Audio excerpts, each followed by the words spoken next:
Yeah, so that's sorry. our Probably other jumping ask. ahead. Yeah, yeah. No, so that's our other ask. So reach is like, okay, first thing, like in normal circumstances, if you're not big enterprise, stalky, one big CEO or COO of X, most of us are communicating to a broader set of people generally. So we're trying to get to as many of them as possible. So that's the first R. Level one, reach. How many are we being effective in actually getting the message to as many people as possible? And at least you're measuring something. That's good. Yeah. That's a really good start. Then you're looking for reaction. That's the second R. So when that information went out into the universe, what happened with it? This is where you're starting to get into the outcomes of your communication. So it's not just the output and how many people reached it, but now what's starting to happen with that.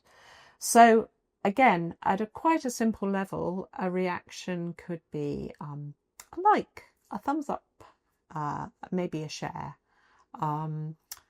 Maybe, so the kind of social media-y type, our understanding of... Or a click. Yeah. Someone's clicked on something and read a bit more. You're beginning to get a sense that they're not just going, oh, that's noise, I'm not interested in that. They're actually now starting to sort of engage with that content. Then you're looking at the third R, which is the resonance. So they've reacted to it, but actually has this communication started to take on a life of its own? Is it starting to be shared or repeated by other people?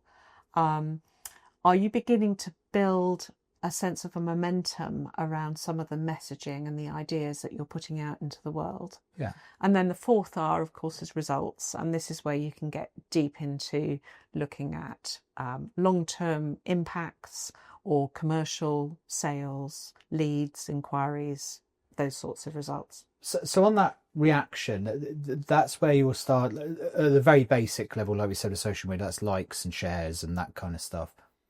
But at a more fundamental level, is that you kind of getting also into your call to actions, where you might be driving people to do something, sign up to a form, join a club, something, right? Yeah. So that's that. Is what I'm doing actually causing somebody to stop and react in some way at a very simple level? Well, I call that a result. Yeah. I mean, if that's what you set out to do in the first place. That might be your result is just to get as many people to sign up to your doodah as possible. That's a perfectly valid commercial objective.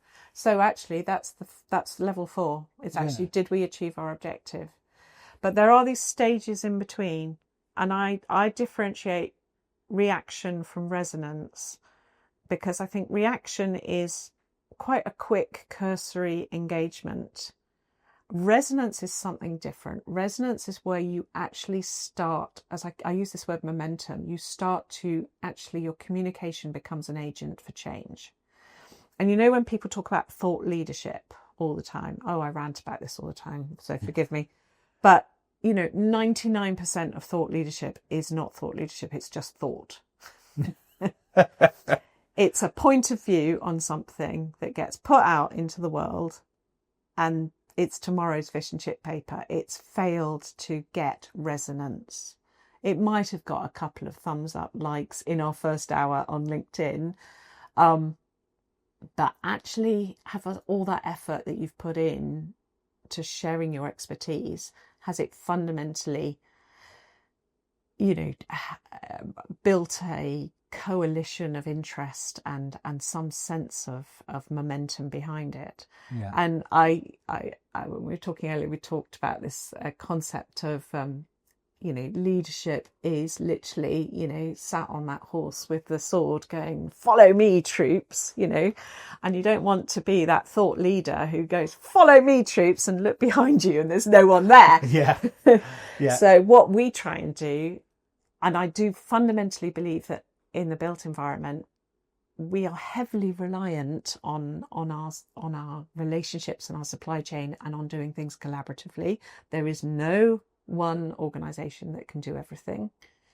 So actually looking for collaborations, coalitions, people who can get behind that communication and start to create genuine resonance. And you know when it's happened, frankly, because you go to a show like Future Build, where I've been today, You sit in a conference, one of the stage, settings, and one of the speakers references your work and goes, there was a really interesting piece of work published by so-and-so, or I was at a talk the other day, and they'll tell a story about the story that you told.